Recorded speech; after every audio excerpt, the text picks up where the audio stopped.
What's going on? Woo, that music. That music's hot. That music's different. It's just a different kind of feeling when it's nighttime. So I'm Matt with sowcincy. Welcome.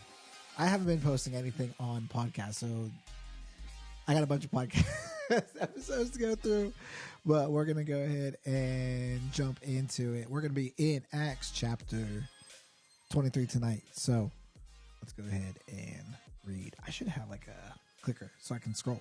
But anyways, all right. Acts chapter 23. Let's roll.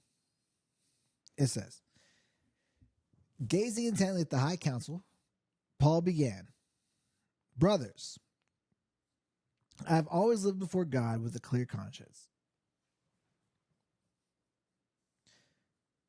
Instantly, Ananias, the high priest, commanded those close to Paul to slap him on the mouth. But Paul said to him, "God will slap you, you corrupt hypocrite. What kind of judge are you to break the law yourself by ordering me struck like that?" Those standing near Paul said to him, "Do you dare insult God's high priest?" "I'm sorry, brothers, I didn't realize he was the high priest." Paul replied, "For the scriptures say you must not speak evil of any of your rulers." We're going to highlight that one. We'll come back to that one. Paul realized that some members of the high council were Sadducees and some were Pharisees, so he shouted, "Brothers, I am a Pharisee, as were my ancestors, and I'm on trial because my hope is in the resurrection of the dead." This divided the council, the Pharisees against the Sadducees. For the Sadducees say there is no resurrection or angels or spirits, but the Pharisees believe in all of these. So there was a great uproar. Some of the teachers of religious law, who were Pharisees, jumped up and began to argue forcefully. "We see nothing wrong with him," they shouted. "Perhaps a spirit or an angel spoke to him." As the conflict grew more violent, the commander was afraid they would tear Paul apart. So he ordered his soldiers to go and rescue him by force and take him back to the fortress. That night, the Lord appeared to Paul and said, "Be encouraged, Paul, just as you have been a witness to me here in Jerusalem, you must preach the good news in Rome as well." The next morning, a group of Jews got together and bound themselves with an oath not to eat or drink until they had killed Paul. There were more than 40 of them in this conspiracy. And they went to the leading priests and elders and told them, "We have bound ourselves with an oath to eat nothing until we have killed Paul. So you and the high council should ask the commander to bring Paul back to the council again. Pretend you want to examine his case more fully. We will kill him on the way." But Paul's nephew, his sister's son, heard of their plan and went to the fortress and told Paul. Paul called for one of the Roman officers and said, "Take this young man to the commander. He has something important to tell him." So the officer did, explaining, "Paul, the prisoner, called me over and asked me to bring this young man to you because he has something to tell you." The commander took his hand, led him aside, and asked, "What is it you want to tell me?" Paul's nephew told him, "Some Jews are going to ask you to bring Paul before the high council tomorrow, pretending they want to get some more information. But don't do it. There are more than 40 men hiding along the way, ready to ambush him. They have vowed not to eat or drink anything until they have killed him, and they are ready now, just waiting for your consent. Don't let anyone know you told me this," the commander warned the young man. Then the commander called two of his officers and ordered, "Get 200 soldiers ready to leave for Caesarea." I think I've said that one like 9 different ways. "But they're going to leave for Caesarea at 9 o'clock tonight, and take 200 spearmen and 70 mounted troops. Provide horses for Paul to ride, and get him safely to Governor Felix." Then he wrote this letter to the governor. "From Claudius Lysias to His Excellency Governor Felix. Greetings. This man was seized by some Jews, and they were about to kill him when I arrived with the troops. When I learned that he was a Roman citizen, I removed him to safety. Then I took him to their high council to try to learn the basis of the accusations against him. I soon discovered the charge was something regarding the religious law, certainly nothing worthy of imprisonment or death. But when I was informed of a plot to kill him, I immediately sent him on to you. I have told the accused to bring their charges before you. So that night, as ordered, the soldiers took Paul as far as Antiparis. I don't know if I'm saying that right. They returned to the fortress the next morning, while the mounted troops took him on to Caesarea. When they arrived in Caesarea, they presented Paul and the letter to Governor Felix. He read it and then asked Paul what province he was from. Cilicia, Paul answered. I will hear a case myself when your ancestors or when your accusers arrive. The governor told him. Then the governor ordered him kept in the prison at Herod's headquarters. And that is Acts chapter 23. Now, oh man, there's two things I noticed in Acts chapter 23 that are going to be interesting and as a kind of some insight to today. The first one I want to check out comes to us from chapter 23, verse 5. So Paul's talking.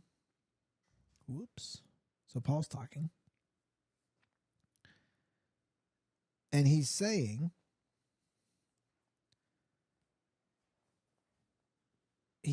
brothers, I've always lived before God with a clear conscience. That's verse 1.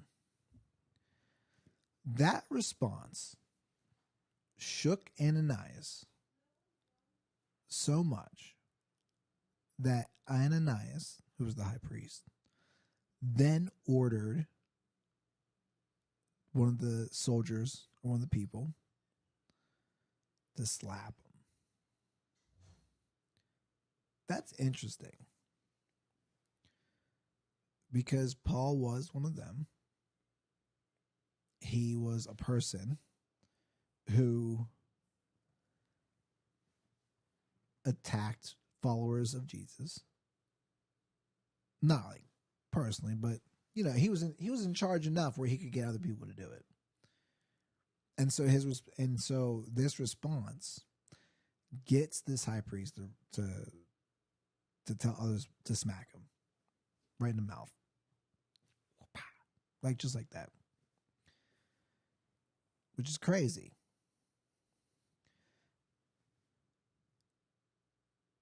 And Paul responds, God will slap you, you corrupt hypocrite. But then look at his, he calls him a hypocrite. But then what I was drawing attention to is verse 5. First, they told Paul, you don't know who you're talking to, buddy. That's what they said. Do you dare insult God's high priest? So he didn't know who he really was. I think he might have, I don't know. But it's interesting, for the scriptures say you must not speak evil of any of your rulers. And then there's a little footnote. We can click on the footnote, and that would take us to Exodus 22, verse 28. Let's see what Exodus 22, verse 28 says.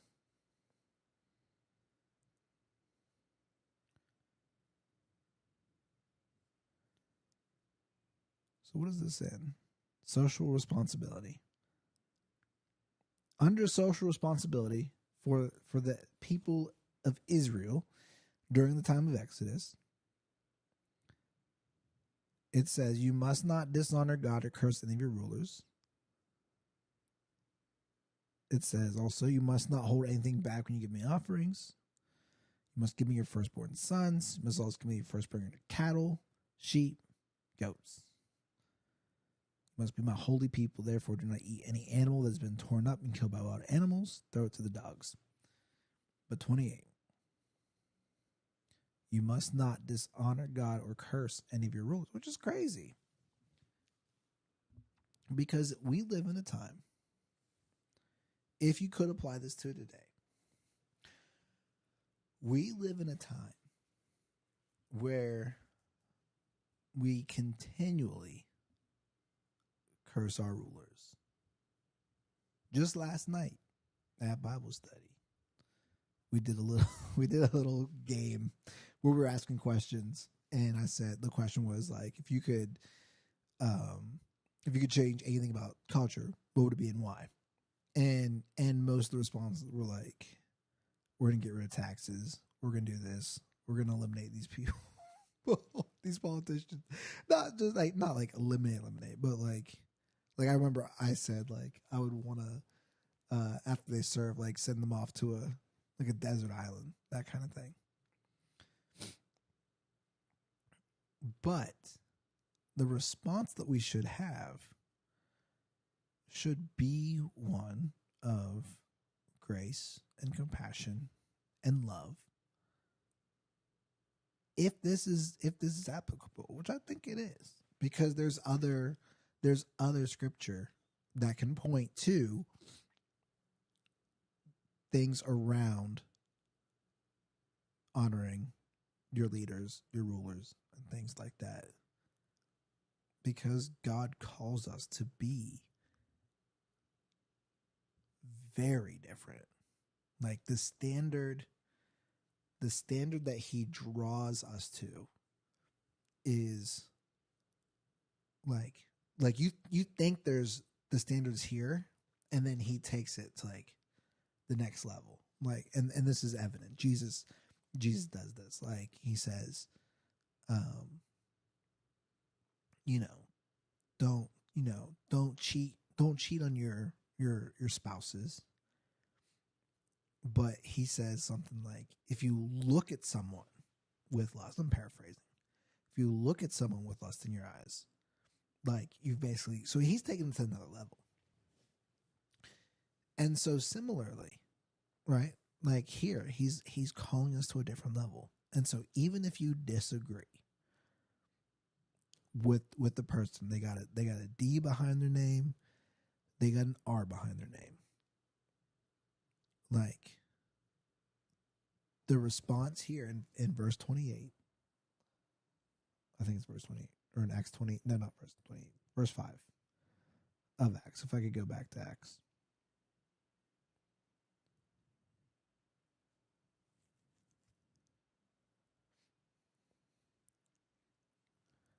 You must not speak evil of any of your rulers. So that means don't call him stupid. Don't call him dummy. Don't call him imbecile. And I think this goes from past rulers, current, and future rulers. And that's gonna be real tough, because the easy thing is to mock and ridicule and stuff like that, because they're untouchable. Like the idea is, and not untouchable in the sense of untouchable in the sense where, what I mean by that is like, it's almost like if you've ever met a celebrity. I think I've only ever met one celebrity in my life, and that was JoJo, not JoJo Siwa, not JoJo of Casey and JoJo, but JoJo, the singer. I think she had one song mid 2000s or the early 2000s. She had the Get Out song, the Get Out right now, the end of you and me. That song, okay? If you know that song, then you lived through the greatest time in musical history. But anyways, I met that JoJo, and I wasn't even a huge fan of that JoJo. I mean, that song was everywhere. It was all over the radio. And back then, 2004, 2005, you didn't really have Spotify and things like that. So all you had was really radio. And when I met her, it was just she was otherworldly. You couldn't, it was just whoa, she's famous. That's crazy. So the separation, almost they're not human, they're not a person, but the reality is that they are people, they are humans. And so the more that we can disconnect, disassociate, whatever, with a person, and we think they're the other, that they're not a human, that they're not a person, Like the easier it is to ridicule and belittle and things like that, where we have to realize like this is a human being. This is a person that's valuable in God's sight, that they are worthy of in the image of God. And so to curse a ruler just can't happen. It just can't. And so it's I mean, we talked about this on Friday. There's just a higher standard that God puts on people who follow Jesus. That's all I'm gonna say about that. But next thing. And I was thinking about this. Paul responds. He says, Paul realized some members of the high council were Sadducees and some were Pharisees. So he shouted, and I think he did this on purpose. Brothers, I am a Pharisee, as were my ancestors, and I am on trial because my hope is in the resurrection of the dead. See, the Jewish people want Paul dead for what he's saying and for what he's going around preaching and teaching. And what he says here is that he noticed some people were Pharisees and Sadducees. And so by putting him on a side within the crowd, he made himself relatable to them. And by doing this, he's like, look, I'm one of your people. And so his people stood up. He's like, oh, well, and their response, well, we got nothing wrong with him. We see him at no fault. He's like, the only thing I'm doing is saying my hope is in the resurrection of the dead, regardless of the fact that it's Jesus.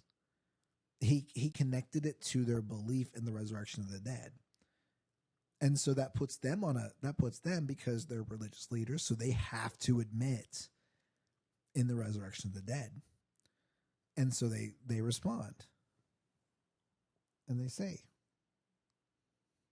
perhaps the spirit or angel spoke to them. And that's where it gets it. And what it does is then it makes the other ones upset. And so the leader of the whole thing, gets his people, say, get this guy. Get him out of here before it gets torn apart. And so it reminds me of a scripture. And I don't know exactly where this is. But the idea of the scripture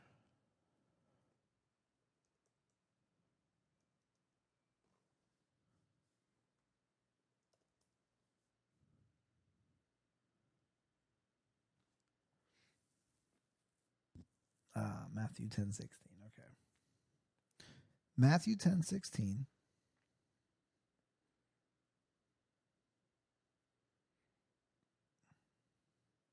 This is Jesus talking. He says, look, I'm sending you out as sheep among wolves. Okay? You're going out. This is Jesus talking to his people, his disciples. And he's saying, you are sheep. Nothing more, nothing less. And you're going out among wolves. Wolves eat sheep. If you didn't know biology and human nature and things like that, give a wolf a sheep, they'll love you for life. And so the wolves are gonna eat the sheep. Excuse me. And then his next response is, so, you could say, so that, therefore, things like that. So, be shrewd as snakes and harmless as doves. As Christians, as Jesus followers, what Paul did in Acts 23 was he was shrewd as a serpent. He's like, oh, I know the Pharisees are here. I know the Sadducees are here. Let me throw this wrench in their plans. And he says, look, I'm a Pharisee, I think. I'm a Pharisee. I've been doing this for my whole life. I grew up like y'all. I just believe what y'all believe. You cool with that? Like you're gonna punish me for believing in what you guys believe? Like that's essentially what he's saying. And they fall for it. And that's what it means to be shrewd. Like he's not causing any harm. He's trying to defend himself, and he's saying like, look, I just believe what you believe. That's the innocence as doves. But he was shrewd because he realized who was in the crowd. And so he used it to his advantage to get away, which is pretty cool. It's pretty cool. And that's going to be it for Acts chapter 23. I'm Matt with sowcincy. Thanks for hanging out. You can follow us everywhere on social media. Leave a like. Let us know what you thought of it. Leave a comment down below. And we'll see you next time. Adios, my friends. Bye.